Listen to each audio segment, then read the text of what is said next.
गाजियाबाद में घने कोहरे की वजह से बड़ा हादसा हुआ। दिल्ली मेरठ एक्सप्रेसवे पर कल छीना गांव के पास करीब 2 दर्जन वाहन आपस में टकरा गए।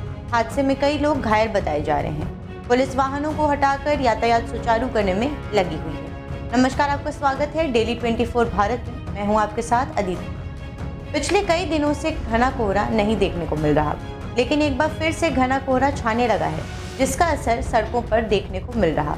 कोहरे के कारण आज सुबह दिल्ली मेरठ एक्सप्रेसवे पर भोजपुर थाना क्षेत्र में करीब 25 गाड़ियां आपस में टकरा गई। इस हादसे में कई लोग घायल हो गए, जिन्हें इलाज के लिए अस्पताल ले जाया गया। मौके पर पहुंची पुलिस ने राहत बचाव का काम शुरू कर दिया है। वहीं इसके बाद एक्सप्रेसवे पर जाम लग गया, जिससे यातायात भी प्रभावित हो रहा।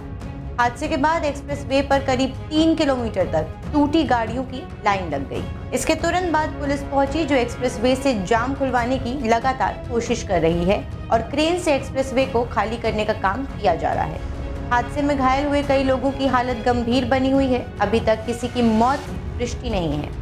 एक्सप्रेसवे पर हुए हादसे के बाद क्षतिग्रस्त हुए वाहनों को मौके से हटाया जा रहा।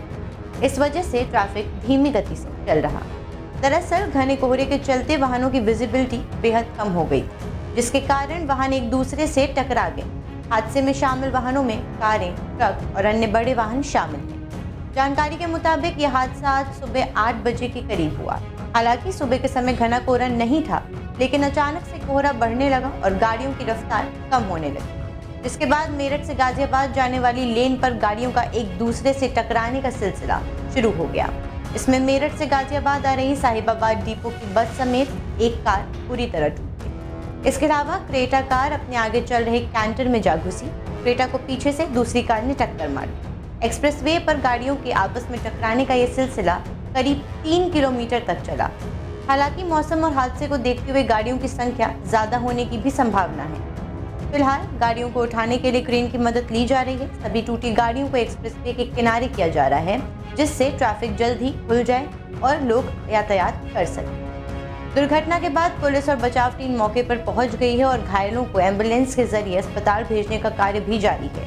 एक्सप्रेसवे पर वाहनों के बीच टक्कर के कारण कई किलोमीटर तक ट्रैफिक की स्थिति बिगड़ गई है, जिससे यात्रियों को काफी परेशानी भी हो रही है। पुलिस और प्रशासन ने तुरंत जाम को खुलवाने के लिए काम किया, लेकिन घना कोहरा और दुर्घटना के बाद की स्थिति के कारण ये काम आसान नहीं था।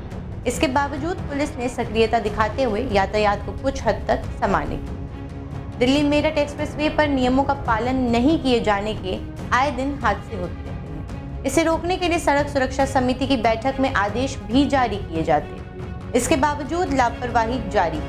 दिल्ली मेरठ एक्सप्रेसवे पर गलत तरीके से स्टैंड बना दिया गया है। यहाँ पर वाहन, टैक्सी, कार, बसों को रोककर सवारियों को वाहनों में बिठाया और उतारा जाता है, जबकि नियम के तहत दिल्ली मेरठ एक्सप्रेसवे पर ऐसा करना मना है। इनमें एक पॉइंट लाल कुआं के पास, दूसरा पॉइंट शिजारसी के पास और तीसरा पॉइंट विजयनगर के पास बनाया गया है। आपको बता दें, भारत में सड़क दुर्घटनाओं में होने वाली मौतों की संख्या विश्व स्तर पर सबसे अधिक है।